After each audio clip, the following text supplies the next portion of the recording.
Boa tarde, povo de Deus. Paz seja convosco. Hoje nós vamos abordar um tema cujo título é Duas fases distintas da vida de um homem. É um tema baseado no livro de Salmos, capítulo 51, ou seja, Salmo 51. Esse salmo ele retrata duas fases distintas da vida de uma pessoa. Davi pecou voluntariamente. O profeta Natã revelou a Davi seus pecados de adultério e homicídio. Davi, ao cometer tais pecados, efetuou dupla transgressão, isto é, pecou contra o homem e contra Deus, sendo privado da comunhão com Deus. Mas Davi reconheceu seus erros. Ele rogou por sua plena restauração e salvação. E rogou ainda pela pureza e presença de Deus, por alegria e vitalidade. Ele conheceu suas transgressões e os seus pecados, pois todo aquele que peca tem os seus pecados sempre diante de si. Ele reconheceu que pecou contra Deus e que agora, diante dos olhos de Deus, ele está em iniquidade. Davi sabia que contra ele pesa o pecado, o mesmo pecado que Adão e Eva permitiram entrar no mundo. Mas Davi sabe que todos aqueles que pecaram gravemente estão oprimidos por um sentimento de culpa, podem obter o perdão e a purificação do pecado e a restauração diante de Deus. Para isso, irmãos, basta buscá-lo conforme a natureza e a mensagem desse salmo lido dessa noite.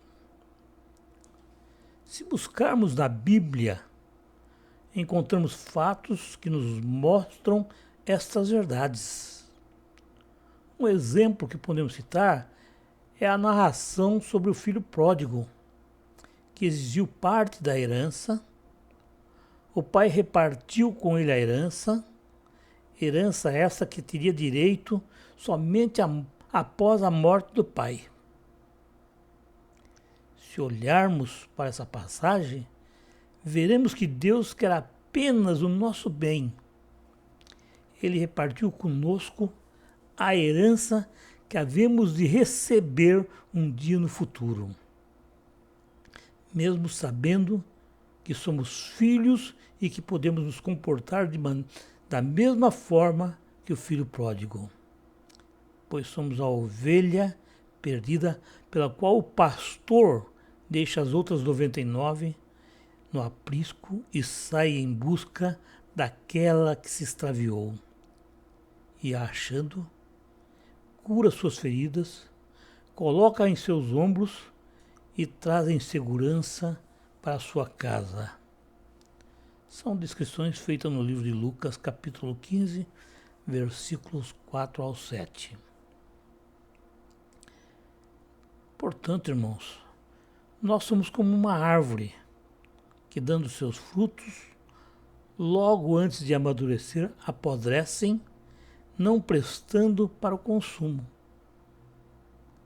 De nada adianta arrancar os frutos, pois o problema não está nos frutos, é algo muito mais profundo. Quando na pele de uma pessoa aparece algum tipo de chagas, o problema não está simplesmente na pele, pois esse problema vem pela circulação. O problema está na raiz. E se tratando de homens, então o problema está no coração, pois é o coração do homem a raiz de todo mal. somos alertados por Cristo Jesus. Se alguém tem ouvidos para ouvir, que ouça. Nada há fora do homem que, entrando nele, o possa contaminar, mas o que dele sair, isso é o que contamina o homem. Marcos, capítulo 7, versículo 15. E Cristo Jesus, ele vai além, irmãos. Ele vai além. Ele nos diz, o que entra no homem pela boca vai para o seu ventre e é lançado fora, ficando puro. Mas é do coração que saem os maus pensamentos, os adultérios, as prostituições, os furtos, as avarezas, as maldades, o engano, a dissolução, a inveja, a soberba, as loucuras, a blasfêmia e todos os males possíveis e imagináveis, pois todos eles saem de dentro do homem, do seu coração, e o contaminam. A boca do homem traz para si todas as bênçãos e todas as maldições, pois ele fala somente daquilo que o seu coração está cheio. Assim como Davi, irmãos, nós necessitamos chegar até Deus e confessar nossos pecados, pois ele ama a verdade e nos fará conhecer a sabedoria. Somente Ele, irmãos, poderá apagar nossas transgressões, as nossas iniquidades. Mas isso não basta, irmãos, pois existe em nós uma natureza pecaminosa e a nossa tendência é semelhante à do cão e dos porcos. O cão volta ao seu próprio vômito e a porca lavada volta à lama. Está lá em 2 Pedro, capítulo 2, versículo 22. Portanto, é necessário arrependimento. Um arrependimento sincero e o mal ser cortado pela raiz, pois todos nós temos uma propensão egoísta para satisfazer nossos próprios desejos, fazendo somente o que nos convém, mesmo que isso prejudique e cause sofrimento ao próximo. Essa natureza pecaminosa, irmãos, só será expurgada de nossa vida através de uma redenção em Cristo Jesus e a habitação do Espírito Santo em nós. Ela continuará todos os dias da nossa vida enquanto estivermos nessa terra, mas com a presença do Espírito Santo em nós, ela vai ser colocada de lado e não vai poder se manifestar. Por isso, irmãos, Davi roga ao Pai: cria em mim, ó Deus, um coração puro e renova um espírito reto. Não me lances fora da tua presença e não retires de mim o teu espírito. Então, somente com um coração puro, que aborreça a iniquidade, e de um espírito renovado e disposto a fazer a vontade de Deus, é que podemos nos aproximar da santidade. E o Espírito de Deus nos convencerá do nosso pecado, então conheceremos a verdade e essa verdade nos libertará. E a alegria da salvação será restaurada em nossas vidas. A palavra de Deus nos ensina claramente que ceifaremos aquilo que semeamos. Se semeamos o Espírito, ceifaremos vida eterna. Porém, se semearmos na carne, ceifaremos a corrupção. No exemplo de Davi, irmãos, devemos tirar lições para a nossa vida e suscitar em nós um santo temor de pecar deliberadamente, em aberta rebelião contra a redenção provida para cada um de nós por Cristo Jesus. Deus se agrada quando o egoísmo e o orgulho são vencidos, são humilhados, e os seus filhos se cheguem a Ele com o coração quebrantado e contrito, cheio de tristeza por causa de suas iniquidades. Ele jamais rejeitará aqueles que o procuram. Está escrito, irmãos: habito no alto e santo lugar, mas habito também com o contrito e abatido de espírito, para vivificar o espírito dos abatidos e para vivificar o coração dos contritos. Pois não contenderei para sempre, nem continuadamente me indignarei, porque do contrário o espírito definharia diante de mim, e o fôlego de vida que eu criei. Por causa, irmãos, da indignidade da sua cobiça, eu me indignei e feri o povo. Escondi a face, indignei-me, mas rebelde, seguiu ele o caminho da sua escolha.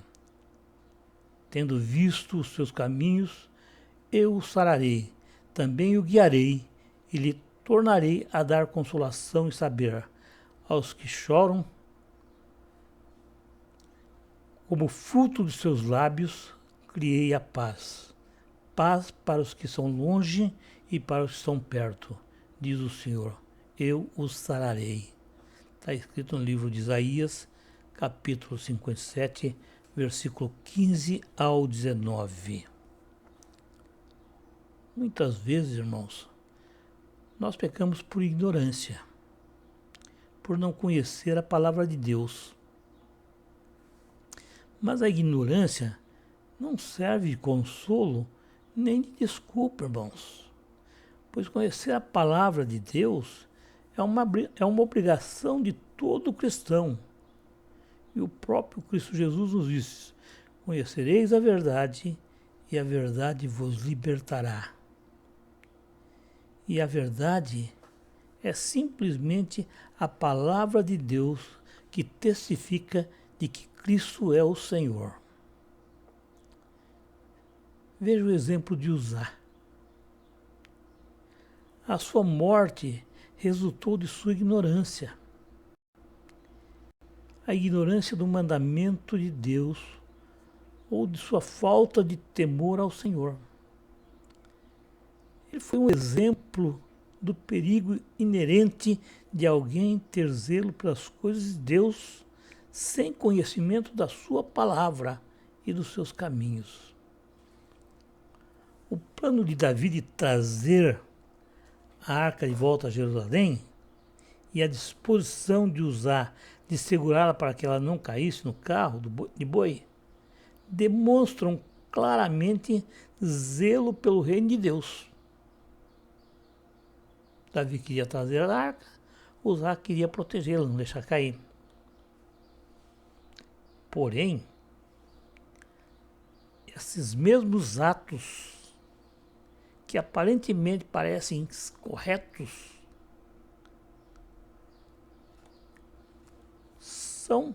são casos que conduziram a uma atitude de descaso para com os padrões da santa palavra de Deus. Pois está escrito que quem deveria trazer a arca eram os levitas em seus ombros. E que ninguém podia tocar na arca, porque se tocasse seria fulminado.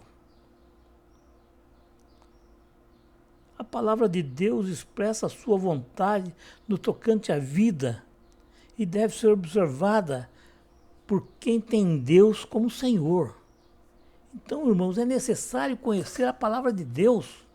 Nós não podemos agir abruptamente. Nós temos de agir de acordo com a palavra de Deus, segundo aquilo que ela nos ensina. Amém.